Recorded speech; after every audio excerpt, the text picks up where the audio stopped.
Zaragoza. Buenas tardes, Miguel Ángel. Un Buenas placer tardes, tenerte Bruno. con nosotros. Tu libro Musicoterapia en esta edición número 40 de Un Café con Autor. ¿Qué tal? Muy bien. Buenas tardes, Bruno. Buenas tardes a todos los oyentes. Desde aquí de Zaragoza, pues encantado de pasar una tarde contigo charlando y compartiendo sinergias y experiencias y un poco pues ayudar a las personas que estén interesadas en este campo espectacular a profundizar un poquito y a ver quién se anima también a comprar el libro, por supuesto, y a profundizar en todo este campo.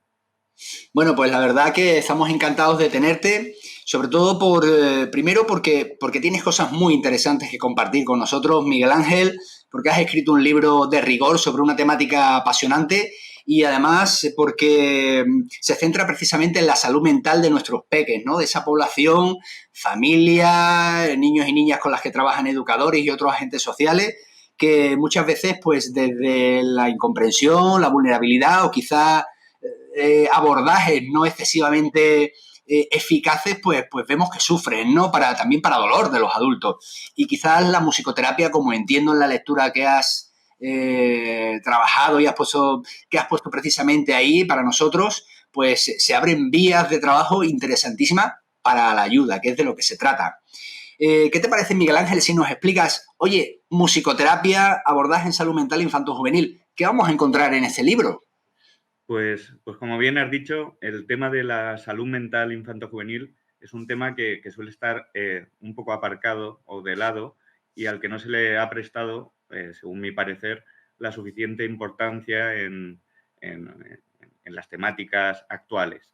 Sí que es cierto que últimamente y tras la pandemia se está escuchando hablar más ahora de la salud mental de todo el mundo y también en concreto y en particular de la salud mental infanto-juvenil, pues porque ahora mismo también estamos observando más casos de niños con estrés, con ansiedad, con depresión, derivados un poco también de la pandemia, de ese miedo social y de esta situación que estamos viviendo actualmente y que en algunos casos nos sobrepasa a los adultos, pues con mucho más razón a los niños.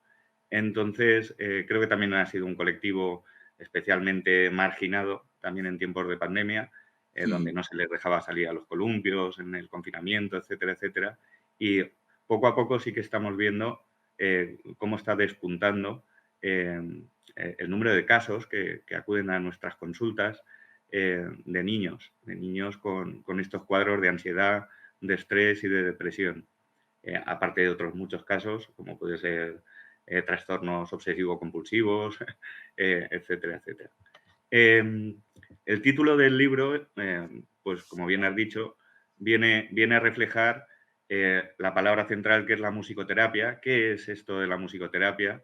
Es una terapia que puede parecer novedosa, pero es una terapia que lleva empleándose pues desde 1950, desde los años 50-60 en Estados Unidos y desarrollándose carreras universitarias desde aquella época. Así que es cierto que en comparación con otras disciplinas, pues es una disciplina joven, es una disciplina bebé, pero que sí que tiene un cuerpo de investigación y un cuerpo que cada vez le va dotando de más potencia y de más energía. Porque las últimas investigaciones pues sí que señalan la eficacia de estos tratamientos cuando están realizados por musicoterapeutas profesionales y cualificados, pues existen mejorías en el tema del estrés, de la ansiedad, también del dolor, en temas de tratamientos clínicos, de tratamientos hospitalarios y también en la neurorehabilitación. Y, por supuesto, en rehabilitación psicosocial lleva muchos años también empleándose. Entonces, cada vez son más los centros que cuentan entre sus perfiles profesionales con musicoterapeutas formados para atender a diferentes usuarios, desde la infancia hasta las personas mayores, en residencias geriátricas, en hospitales, en centros de día, centros de rehabilitación psicosocial o centros, como es mi caso, un centro de salud mental infanto-juvenil que tenemos aquí en Zaragoza y que se llama El Torreón.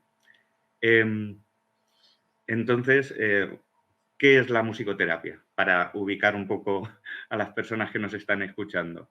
La musicoterapia en realidad es el uso de la música y de los sonidos realizado por un musicoterapeuta que está cualificado y formado aquí en España. Existen másters oficiales y máster tipo título propio en diferentes universidades. Yo coordino aquí llevo la coordinación académica en la Universidad de Zaragoza, que es un máster que está en la Facultad de Ciencias de la Salud y que, bueno, si se apuntan alumnos, arrancará en enero. Pero bueno, existen diferentes másters en la Universidad de Barcelona, en Sevilla, en la Universidad Pablo Olavide, como eres de Sevilla, pues Sí, sí, sí. allí acaba de arrancar otro, en la Universidad de Extremadura, en la Universidad Autónoma de Madrid, en Vitoria. Bueno, hay diferentes másters donde la gente puede formarse aquí en España. En el resto de países la regulación es diferente. Por ejemplo, en Inglaterra está configurado más como un título de bachelor, pues como una diplomatura, Una y por ejemplo diplomatura. en Alemania es una licenciatura, más parecido a un título de grado, como aquí en España. En En España. Argentina también es una licenciatura desde hace años y está regulado por ley. Y pues con estos elementos musicales, con la música y los sonidos, lo que pretendemos los musicoterapeutas es tratar diferentes objetivos que sean terapéuticos y que sean relevantes para el paciente. Entonces, el musicoterapeuta no trabaja en realidad solo, trabaja en coordinación con psicólogos clínicos, con médicos, con psiquiatras, con trabajadoras sociales, con terapeutas ocupacionales y con fisioterapeutas para, en ese trabajo o en ese plan individual de rehabilitación con el que solemos trabajar, pues atender a los mismos objetivos terapéuticos y, por supuesto, teniendo en cuenta al paciente y el deseo del paciente en qué área es la que quiere rehabilitar y de qué manera. Y como no puede ser de otra manera, pues tiene que existir un interés principal por el paciente hacia la música, porque si no, pues por supuesto existen terapias verbales. La musicoterapia se encuadra más en una terapia no verbal y que es eficaz con niños, con adultos, con ancianos, pero tiene que existir este interés de base hacia el hecho sonoro y hacia el hecho musical. Bueno, qué interesante esta presentación que nos hace Miguel Ángel, y sin duda coincido contigo en esa expansión, en ese interés que está habiendo por este tipo de abordaje, también debido a su propia eficacia y el desarrollo, ¿no?, de las evidencias que lo amparan. Durante mucho tiempo, y seguro que también en tu formación encontraste ese tipo de datos, presuponíamos desde las ciencias de la salud, desde la propia psicología o las ciencias de la salud mental, que en los niños determinados trastornos que eran propios de los adultos no se daban, ¿no? Y por eso, de alguna manera, no había abordajes o no le prestábamos la suficiente atención. No sé, con un lenguaje un tanto de andar por casa decíamos, bueno, no dejan de ser niños, viven en su mundo de ilusión, de juego y tal, y no tienen por qué enterarse, o creíamos los adultos que no tenían por qué enterarse o percibir realmente de las circunstancias que nos afectaban en nuestro mundo propio de adultos, y de alguna manera que los silencios o las conversaciones de alguna manera soterradas y tal, pues hacían que los peques no se enteraran. Cuando los peques son antenas andantes y vivientes, que lo pillan todo, quizás no entienden con un significado, una lógica adulta, pero lo perciben absolutamente todo, e indudablemente las cosas les asustan, les afectan, les condicionan, les bloquean. Y hablabas de cómo en los últimos meses, y también como consecuencia de la cuestión pandémica y quizás de la poca atención que en esos aspectos hemos prestado a los menores, pues de repente se ha disparado, ¿no? Se han disparado en ellos respuestas que evidencian también dificultad de adaptación a todo el estrés ambiental.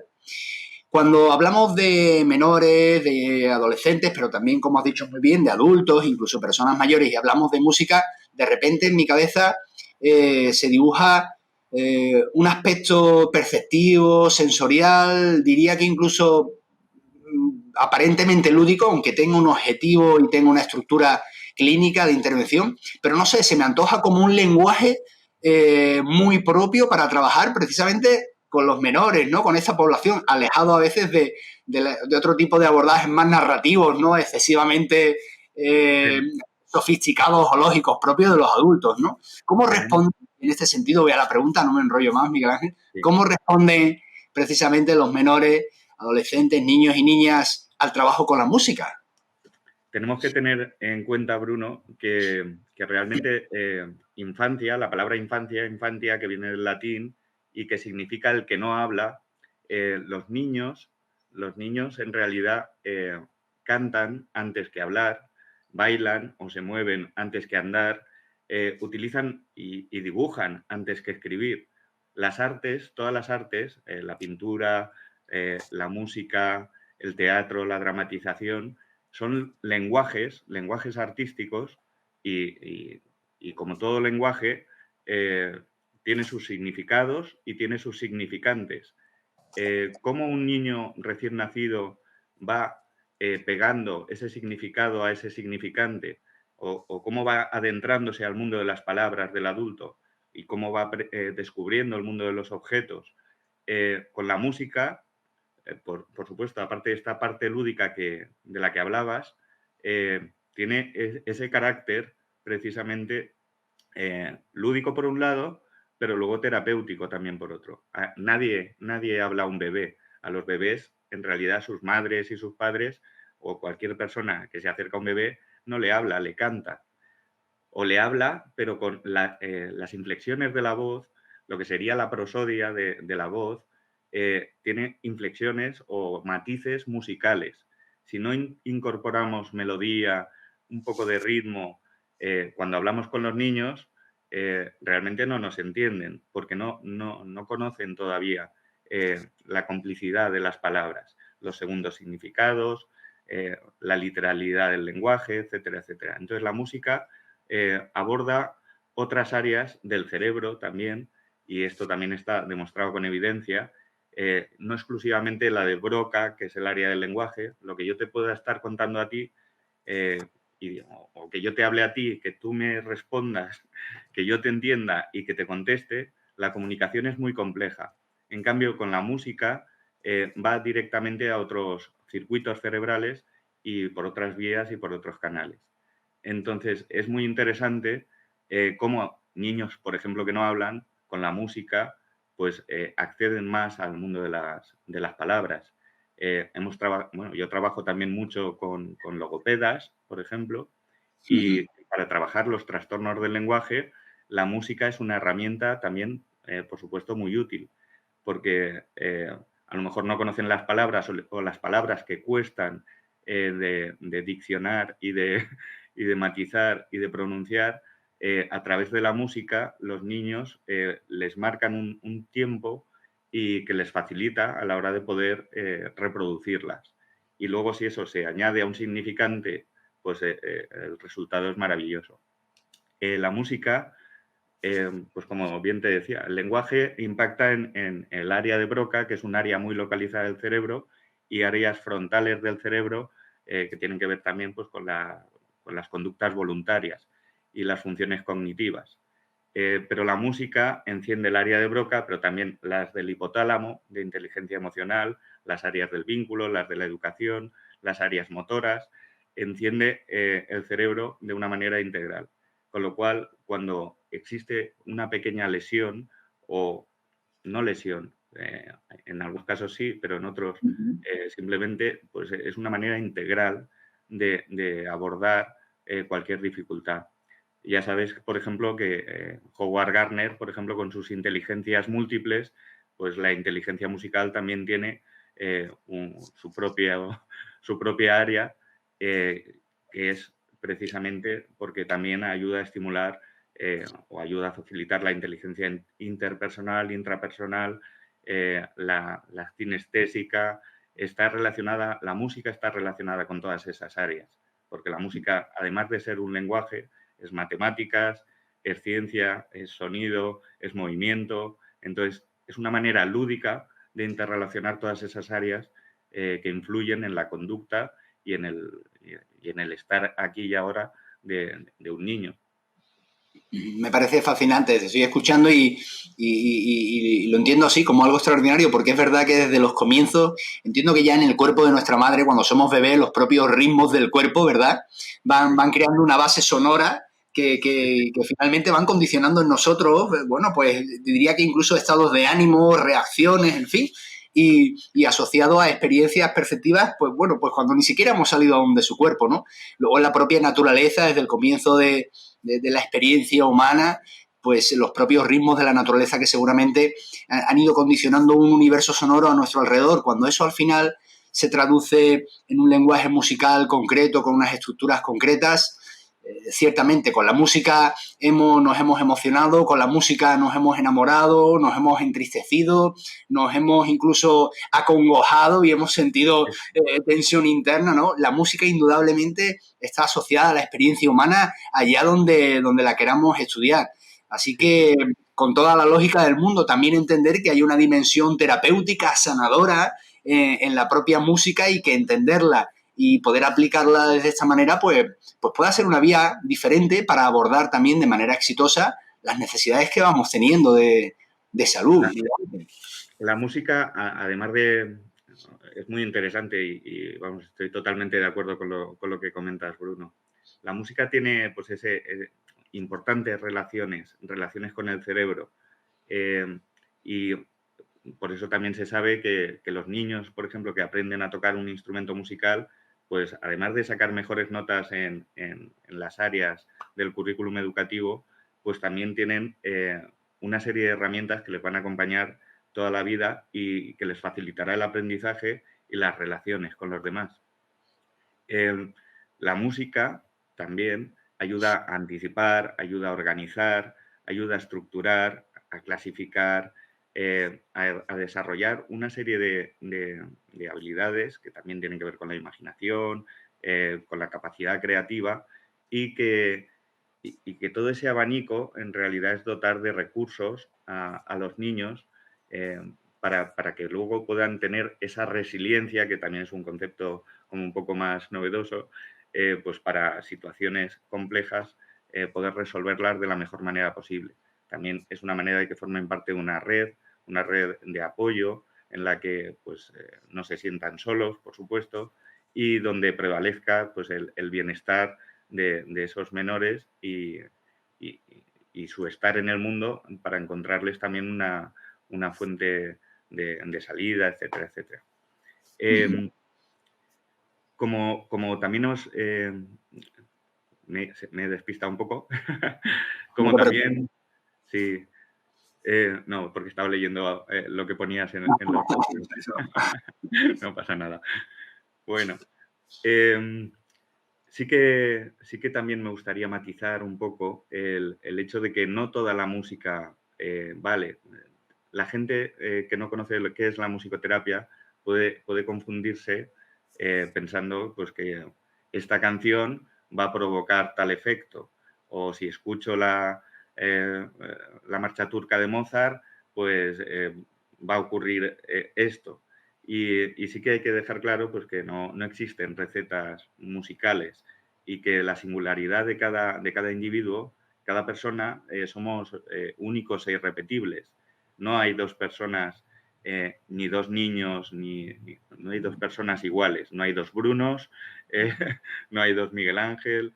Entonces, lo que el musicoterapeuta confecciona en realidad es un traje sonoro a medida y no es tanto el reproducir músicas que ya existan y que cuando el compositor las compuso tenía una intencionalidad que no sabemos cuál era, aunque se puede percibir. La intencionalidad de Mozart cuando compuso el Requiem, pues queda un poco patente que lo que Mozart quería transmitir era pues, ideas de la muerte, del dolor, del sufrimiento, y por eso las notas que elige pues tienen ciertas cadencias.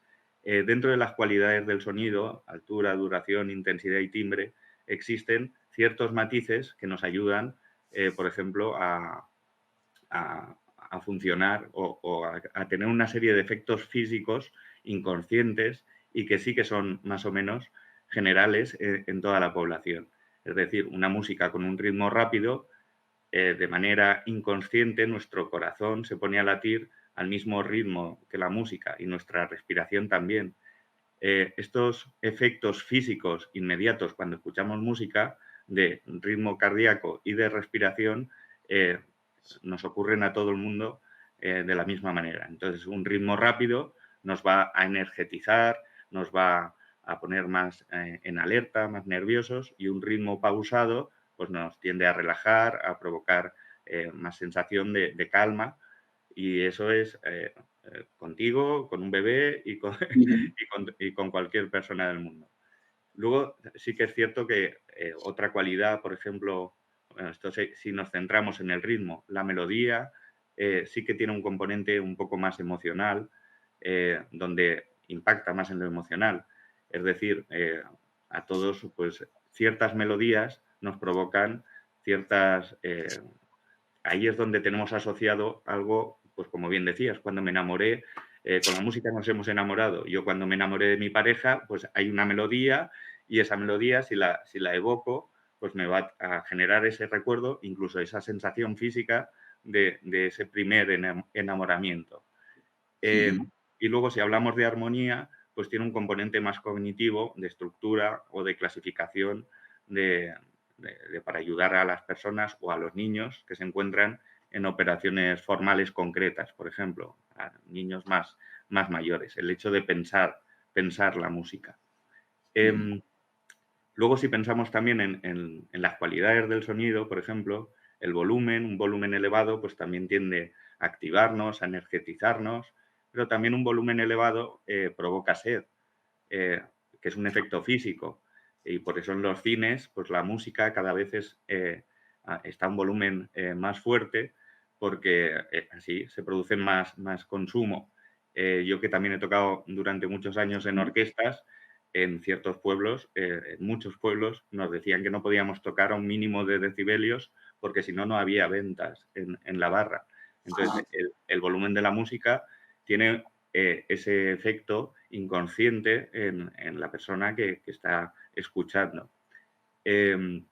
También provoca un efecto psicológico de colchón sonoro, por ejemplo, de aislarse del mundo, y por eso alguien que va en un autobús con la música a tope, unos cascos que ya desde que sube al autobús ya le estás escuchando como la música con la que viene, esa persona en realidad, además de dañarse sus tímpanos, lo que está haciendo es aislarse en ese momento del mundo que le rodea y estar en su propio... Y por eso, pues, los autistas, por ejemplo, yo he trabajado también muchos años con autistas, muchas veces colocan la oreja en los altavoces de los radiocassettes, bueno, de los Ujú. reproductores de música, Sí. y muchas veces me decían las mamás, es que le encanta la música, mira lo que hace, y realmente no está haciéndolo por eso, lo está haciendo para aislarse, porque es una conducta autista también, el hecho de aislarse del otro y centrarse. O un adolescente, cuando su madre le grita, lo primero que hace es poner la música a todo volumen y, a ser posible, la música que no le guste a la madre. Lo cual ya tiene esa confrontación propia de la adolescencia. Si nos centramos, en lugar de en el volumen, pues nos centramos, por ejemplo, en el timbre. El timbre de la música es esa cualidad primordial o esencial y que nos hace diferenciar pues un tambor de una pandereta, o un violín incluso de otro violín, eh, porque cada violín, aunque suene la misma nota, tienen sonidos diferentes. Eso serían las cualidades del timbre, o es lo que nos hace, cuando nos llama nuestra madre, coger el teléfono y saber que es nuestra madre y que no es nuestra tía. Ese es el timbre de voz. Entonces, esa cualidad personal tiene un efecto más psicológico, más interno, con lo cual hay personas que son más de timbres de instrumentos de cuerda, de instrumentos de percusión o de instrumentos de viento, etcétera, etcétera. O es lo que hace que un cantante que canta una canción se nos ponen los pelos de punta porque nos emociona, y eso del escalofrío. Y en cambio, si esa misma canción la canta otro cantante, pues no nos sucede eso, de ponernos los pelos de punta. La duración de los sonidos, pues también tiene otros impactos, también a nivel físico, psicológico o social. y así con todas las cualidades del sonido. Entonces, cuando se desgranan y una persona se forma para utilizar todos esos lenguajes y confeccionar trajes sonoros a una persona con ciertas cualidades o necesidades terapéuticas, pues es cuando la terapia puede ir a buen puerto. Bueno, interesantísimo esto que nos estás contando y además desvelándonos, ¿no?, toda esta cuestión tan rica sobre la música y sus propiedades y sus efectos en nosotros. Si te parece, vamos a saludar también a quien nos acompaña hace ya un rato y ha dejado ahí algún comentario y les hacemos partícipes de una manera mucho más directa de nuestra reunión de hoy. Para quien se ha incorporado un poquito más tarde, hoy estamos presentando un musicoterapia de Miguel Ángel Diví, de Zaragoza, un abordaje en salud mental infanto-juvenil, que es un libro muy interesante que, bueno, nos está desgranando el autor y bueno, os invito a que sigáis con nosotros, ¿no? Bueno, aquí nos saludan algunas amigas que participan con cierta asiduidad y es un placer tenerlas. Felicidades, bueno, pues para el Muchas autor, gracias. efectivamente. Gracias, María Luisa. Ajá. Y está por aquí también Regla González. Hola, buenas tardes. Sabéis que nos gusta mucho que planteéis también cuestiones y nos digáis, oye, ¿dónde escribís? Que eso siempre es interesante que nos hagamos nosotros una composición geográfica también. Rocío Borrero, Buenas gracias tardes. por acompañarnos, efectivamente. Manoli Moreno, muy bien por aquí, buenas tardes. Mira, Nieves Martín nos dice, qué interesante, ¿verdad? Desde que los llevamos dentro, antes de nacer ya les estamos cantando. A mí siempre me ha encantado que se duerman mientras les canto. Qué Bueno, entiendo bueno. que esa asociación también que establece Nieves con sus bebés, con sus criaturas, Sí, pues sí, sí.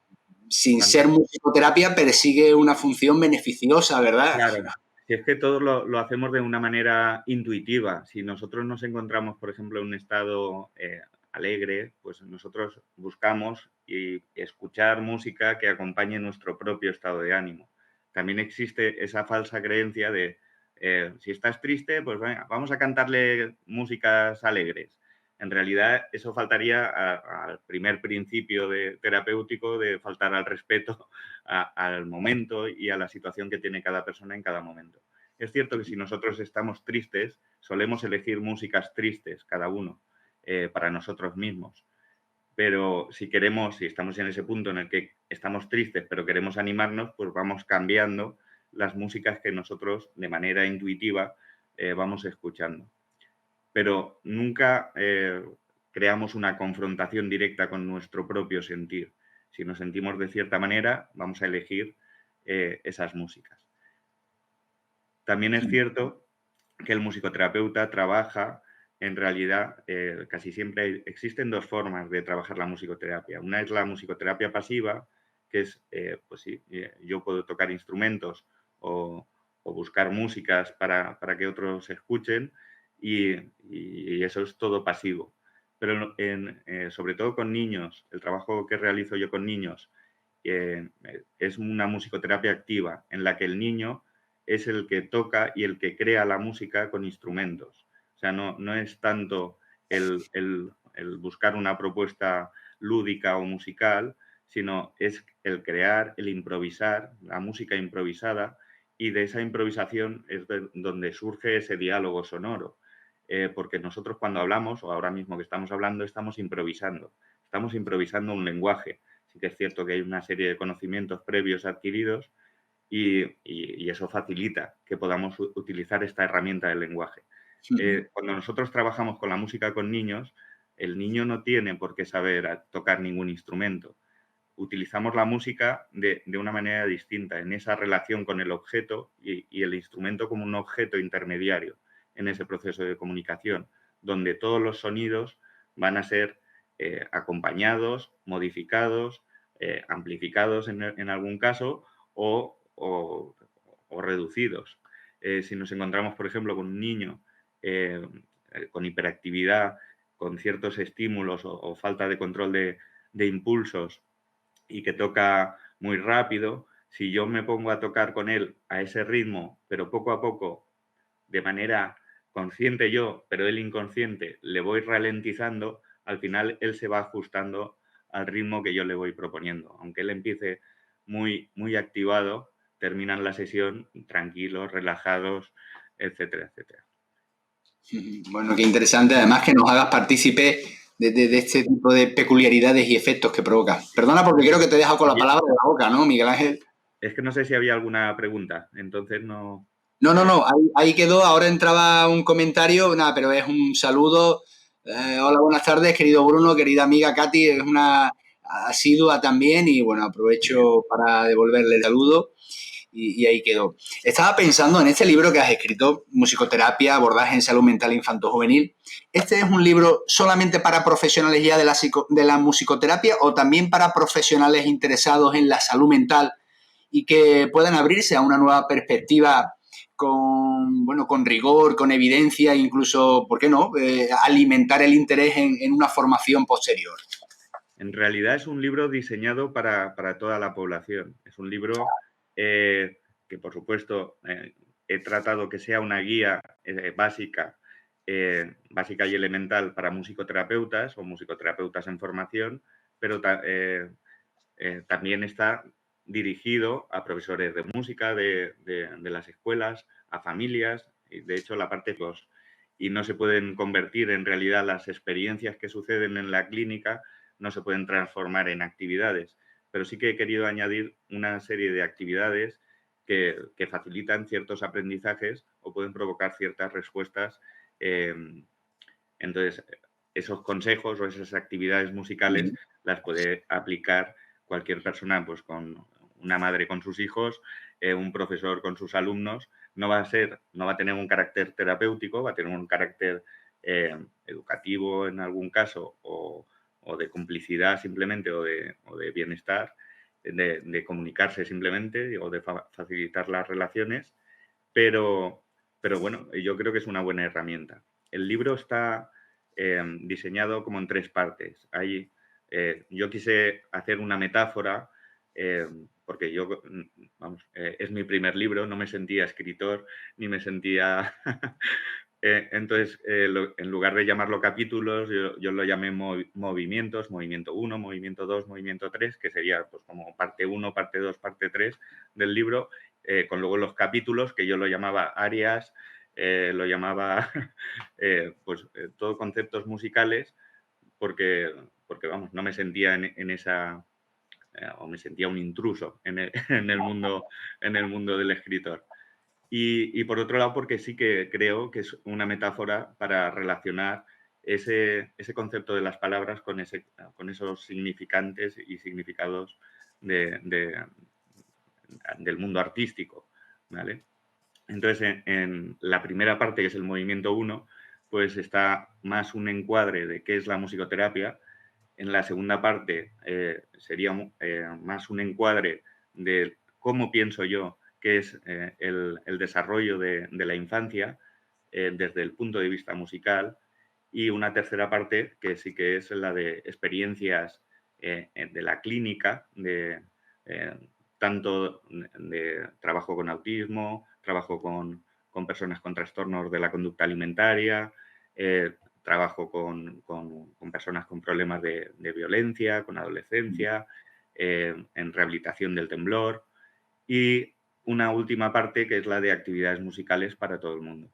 Entonces yo creo que sí que es un buen libro ¿no?, para cualquier tipo de edad y, o sea, para todas las edades y para todo tipo de profesionales. A los médicos creo que les puede interesar mucho, a los psiquiatras también, a los terapeutas ocupacionales y pueden encontrar diferentes caminos o diferentes utilidades que puede tener la música y una manera también de difundir pues, el mundo profesional de la musicoterapia, que aunque ya lleve aquí en España desde más o menos la primera formación surgió hace ya unos 30 años en el País Vasco, en Bilbao y en Vitoria, pero bueno, y en la Universidad Autónoma de Madrid yo fui de la segunda promoción en el año 2000, con lo cual ya llevamos cierta trayectoria eh, de trabajo en diferentes centros y donde hemos podido comprobar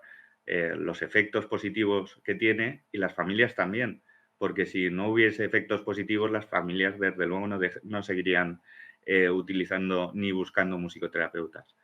Con lo cual, como el musicoterapeuta también es un profesional que investiga y que es sistemático, es un proceso de intervención sistemático en el que hacemos una evaluación diaria y que luego esa evaluación pues, se comparte o en un equipo clínico o con las familias o con los propios usuarios.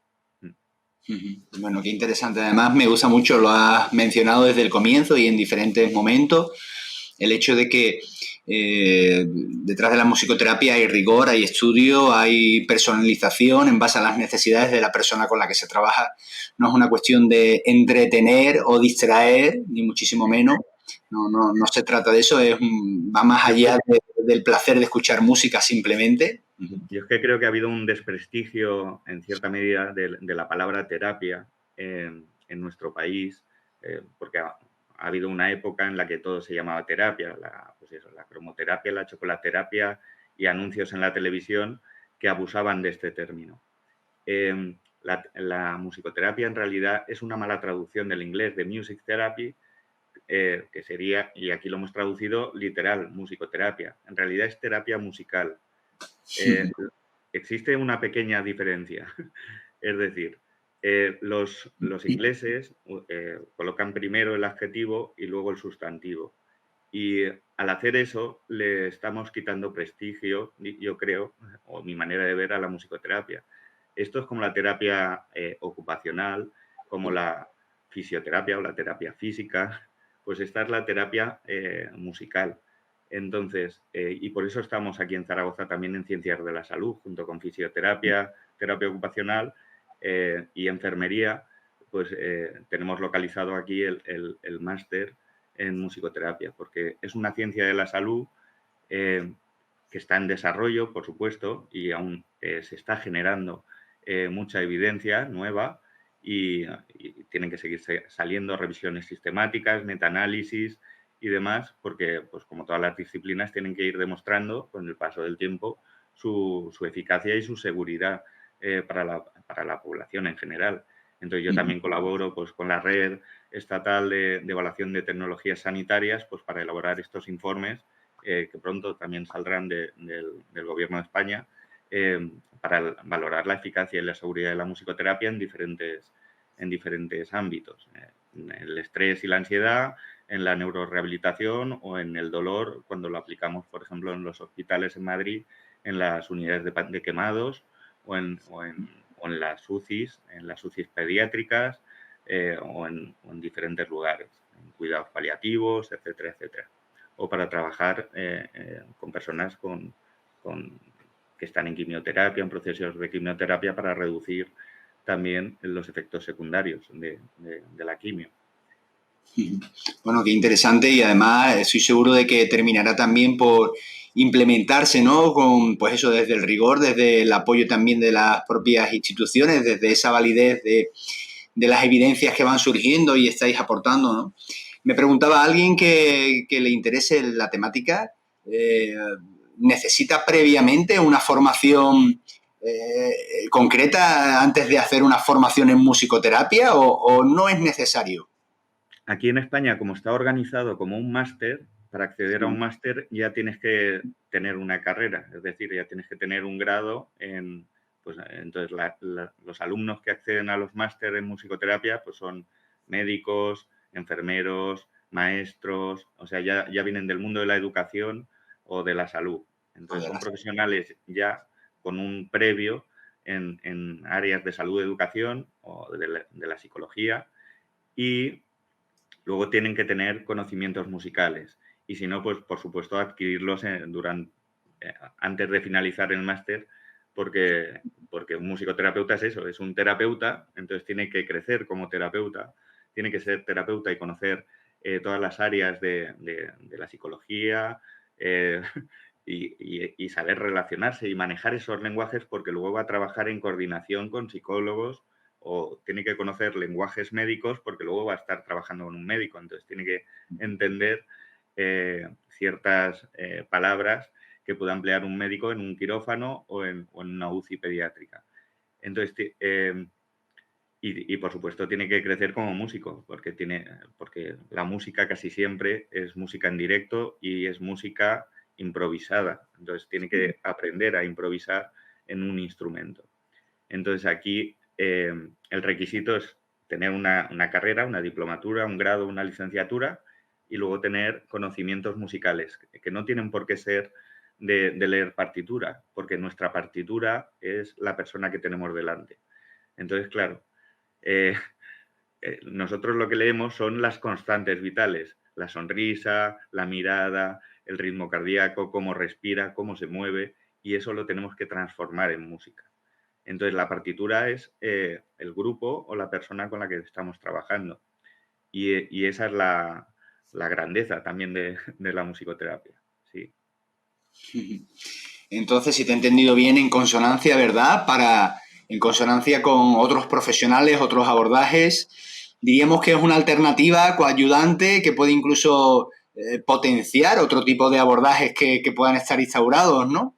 Sí. En ese sentido, ¿no? La musicoterapia. La verdad que me parece también una propuesta amable, ¿no? Y incluso, no sé, pues desde el punto de vista creativo y como decíamos antes, ese componente también lúdico y de creación del elemento donde la persona, en este caso el niño, la niña, el adolescente, participa, ¿no? Participa de ese, permíteme la expresión, de ese remedio, ¿no? Para sí mismo, ¿no? Me parece algo fantástico cuando El, podemos tener muchas veces los terapeutas, ¿no? Esa mochila llena de recursos y, oye, toma tu recurso, ¿cómo que su recurso? Y se convierte en un agente pasivo, ¿no? Y aquí es alguien participativo,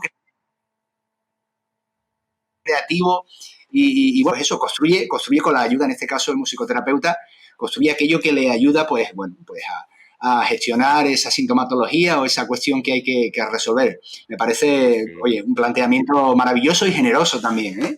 Es exactamente lo que dices. O sea, la persona con la que trabajamos tiene que ser un agente activo en su proceso de recuperación. Porque si no hay un deseo también interno de querer cambiar algo, pues en realidad no se cambia. Y si no hay un deseo interno de ayudar, pues tampoco. Entonces, eso se ve muy claro cuando trabajamos en hospitales. En los hospitales casi siempre las personas estamos manipuladas. Te llevan aquí, te llevan ahí, te pinchan aquí, casi nadie te explica nada y pierdes todo ese poder o esa libertad que tenemos como personas de poder movernos o de poder ir a un lado o ir al otro. Y entonces es una manipulación necesaria y muy importante, pero que sí que resta a la persona.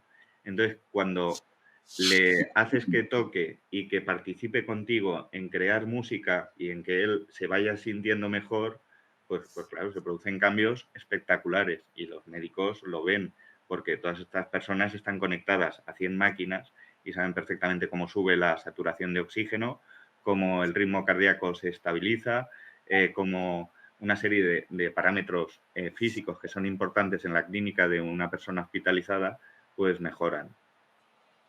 Que eso es indudable. Aparte, bueno, recogemos algunos comentarios que voy a compartir ahora también contigo, ¿no? Precisamente, yo creo que no es posible una vida sin música, o diría una vida de cierta plenitud sin música, porque esta nos acompaña en todos momentos, ¿no? Y aunque aquí le estamos quitando ese apellido de terapia, pero en sí el canal, la vía, ese espacio de encuentro, de comprensión, de crecimiento también, ¿no?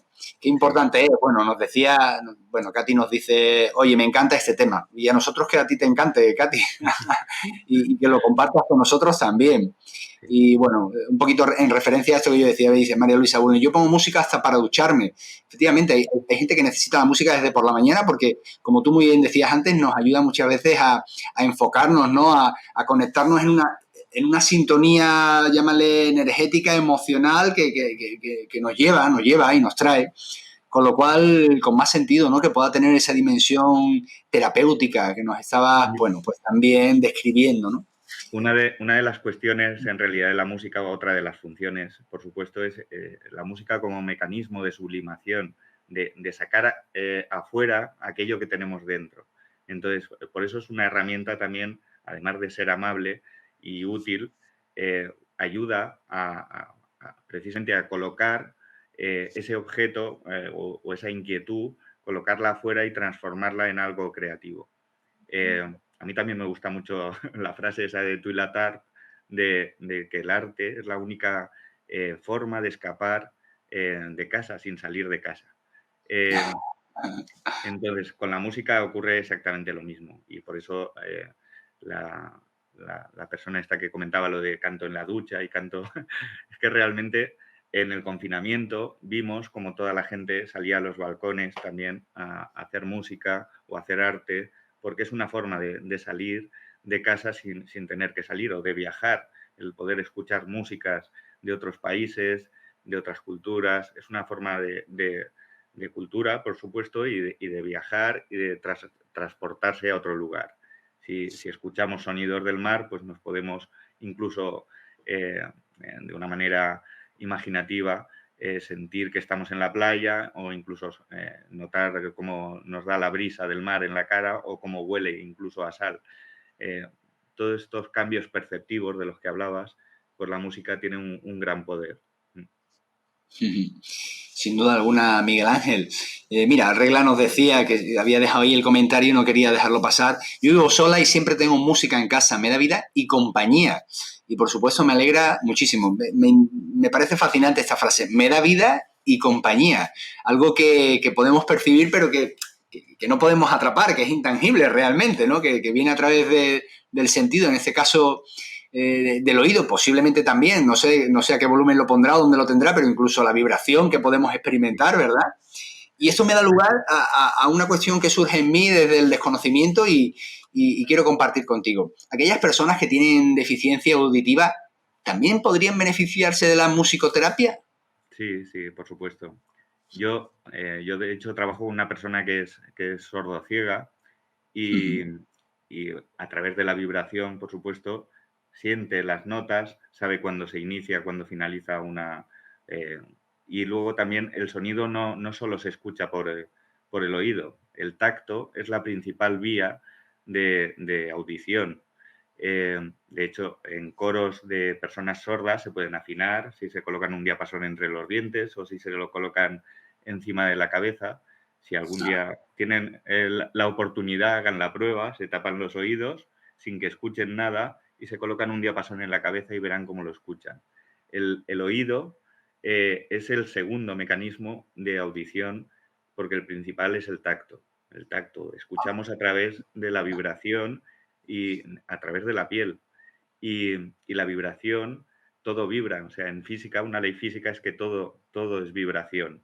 Y esa ley física hace precisamente pues que podamos ayudar a conectar la mente y el cuerpo de una manera natural. Y vamos, es una... ¿Pero qué voy a decir yo? ¿Qué me dedico a eso? Sí, Bueno, está bien. Bueno, eso último, este dato que yo lo desconocía, me parece fascinante, ¿no? Del sí, sentido del tacto como principal sentido en cuanto al tema de la audición, por encima incluso el oído, ¿no? Me ha encantado sí. escucharlo y oye, qué Escuchan la bueno. vibración, incluso la voz de cantar. Si una persona sorda coloca la mano en las cuerdas vocales, lo que pasa es que hoy en día sordos hay, o personas con sordera, hay menos, gracias a los implantes cocleares y demás. Pero sí que es cierto que también muchas personas los rechazan, estos implantes cocleares, sobre todo si no los han tenido desde muy pequeños, porque al principio el sonido pues también viene de una forma masiva que es difícil de asimilar para algunas personas si son mayores y no han escuchado nunca. De repente escuchar tanto, es difícil diferenciar unos matices de otros. Entonces, pero bueno, sí que es cierto que los implantes cocleares son un avance y vamos, una auténtica ventaja. Pero bueno, la principal vía es el tacto. Con personas se acercan, tocan el cuerpo de la guitarra y notan su vibración y saben perfectamente dónde va la música, con camas de agua o con las salas multisensoriales que hay en diferentes centros. Se puede trabajar muy bien con este tipo de personas. Bueno, me resultaba curioso también ese comentario que nos hacía Katia Tienza. Soy un poco más clásica, me encanta oír zarzuela. Y en ese sentido pensaba, bueno, qué curioso, entiendo que en la musicoterapia efectivamente esas recetas ya cerradas para la persona no tendrían sentido porque la música no es una cuestión de elección, digamos, premeditada, sino que uno descubre aquello que le llega, que le resuena, ¿verdad? Que le invita a seguir escuchando, que le emociona de una u otra manera. Eso no lo decide uno, lo descubre, ¿no? Lo descubre de repente, ¿no? Sí, sí, así es. La música es, bueno, es un poco lo que hemos dicho antes, es cultura y, y ese acceso a la cultura pues es siempre beneficioso. Y vamos descubriendo unas músicas a medida que vamos creciendo y vamos evolucionando y luego todo eso al final en realidad se convierte en nuestra propia biografía musical de cuando somos mayores, en realidad vamos a generar recuerdos cada vez que escuchemos cualquier música y nos va a llevar a esa etapa de la vida. Una de las cualidades muy importantes de la música es que la música es asociativa y de hecho personas con Alzheimer pues son capaces de recordar, a lo mejor no recuerdan a memoria a corto plazo, pero en el largo plazo y poder traerles, trabajando esto con la música, a músicas más actuales, pues se puede estimular de alguna manera la memoria o ralentizar el deterioro. El deterioro. Bueno, sin duda un tema apasionante y del que estoy seguro que nos vas a ir contando muchas más cosas en el tiempo. Como nos decías, ha sido, bueno, pues tu primera aportación desde el conocimiento y la experiencia en un libro extraordinario, en un libro de lectura interesantísima y divulgativa de la mano de Desclée de Brouwer. Miguel Ángel, ¿qué te parece si en este tramo ya que estamos para despedirnos, pues invitas a la lectura del libro desde sus bondades o lo que tú consideres oportuno? Porque me parece que es un cierre, pues bueno, más que necesario y merecido también, ¿no? Y qué mejor que lo digas tú que cualquier otra persona, que para eso eres el autor. Muchas gracias, Bruno. Pues sí, invito a todas las personas que nos han visto o que nos van a ver en el futuro, porque esto queda ahí colgado en las redes también de SCLI, pues a comprar el libro, a disfrutarlo, a compartirlo, a ponerlo en práctica e incluso a rebatirlo, porque en realidad esa segunda parte de la que yo me hice eco de generar mi propia teoría de cómo se produce el desarrollo evolutivo en los niños, pues no deja de ser una percepción mía, en la que puedo estar acertado o en la que puedo estar. Con lo cual, reto también a las personas a que me lo rebatan. Porque así generaremos conocimiento y podremos ir avanzando en este camino. Y por supuesto que la música es, además de ser salud, es vida y es el mejor vehículo para trabajar, o el más amable, como bien decías tú, Bruno, con los niños y para nuestro propio bienestar, porque es precisamente lo que este mundo necesita, un poco de bondad y un poco de bienestar. Bueno, qué despedida, qué invitación y despedida a la vez tan amable por tu parte, valga la redundancia, pero también tan bonita. Me ha gustado mucho cómo lo has dejado ahí y bueno, poco más tengo que añadir. Que ha sido un placer tenerte en este número 40 del directo de Café con Autor, una propuesta para la editorial Desclée de Brouwer. Ya saben, nuestra editorial de referencia. Hoy con nuestro autor invitado Miguel Ángel Diví y su libro Musicoterapia, abordaje en salud mental infanto-juvenil, donde, bueno, pues de una manera muy amena, didáctica y también con amplitud nos ha dado conocimiento acerca de la musicoterapia, ¿no? Como un espacio de trabajo con personas, menores en este caso, desde su experiencia principal y adolescente, llena de rigor, llena de evidencia y de aportaciones. Te deseo todo el éxito del mundo, que no sea esta la única propuesta, esperamos más en un futuro. Miguel Ángel, encantado de haberme cruzado, he tenido la oportunidad de entrevistarte y compartir contigo este rato. Y a quien nos ha seguido hoy, nos ha acompañado y ha amenizado pues también desde sus cuestiones y comentarios la emisión de Café con Autor, darles las gracias porque dan sentido precisamente a nuestra propuesta, invitarles al miércoles que viene con un nuevo autor o autora. Ya saben, editorial Desclée de Brouwer, pásense por la página web que seguro que algo se llevan siempre porque es difícil no entrar ahí. Bueno, y para alguien como yo, entiendo, Miguel Ángel, que seguro que también a ti y quienes nos sigue, que estamos muy interesados en estas temáticas, a mí me cuesta entrar en la página porque cuando entro rara vez digo, ay, este me lo pillo, este me lo pido, este tal. Es que, bueno, hay Sí, material para disfrutar un montón. así es, sí, sí. A mí también me pasa. Bueno, pues mira, ahí se despiden ya de nosotros. Elena de aquí, hasta pronto. Katy Atienza también, seguro lo buscaré. Muchísimas gracias. María Luisa Bulnes. Y bueno, aquí también la propia María Luisa, lo seguimos practicando. Bueno, pues un abrazo para todos. Estimado Miguel, hasta pronto y gracias a la editorial Lescle de Brouwer. Café con autor número 40. Hasta pronto. Hasta luego. Feliz día. Feliz día para ti también.